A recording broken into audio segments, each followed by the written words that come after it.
Hi friends, welcome back to my YouTube channel. ఈరోజు మన కూర ఏమిటో తెలుసా?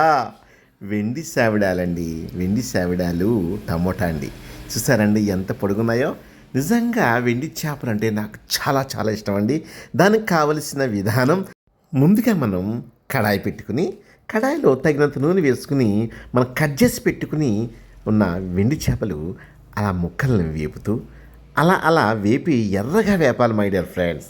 ఎర్రగా వేపిన వెండి చేపలు తీసి పక్కన పెట్టి అదే నూనెలో జీలకర్ర ఉల్లిపాయలు వేసుకుని వేపి అలా తిప్పుతూ అప్పుడు మనం కొద్దిగా పసుపు వేసుకోవాలి మై డియర్ ఫ్రెండ్స్. బాగా మగ్గనిచ్చి కట్ చేసి పెట్టుకున్న టమాటాలు వేసి మగ్గిన తర్వాత తగినంత ఉప్పు వేసుకుని, చిన్న వీడియో క్లిప్ కట్ అయింది మై డియర్ ఫ్రెండ్స్, కొంచెం కారం, అదే రకంగా కొద్దిగా వాటర్ వేసి కొద్దిగా ఉడకనియ్యాలండి.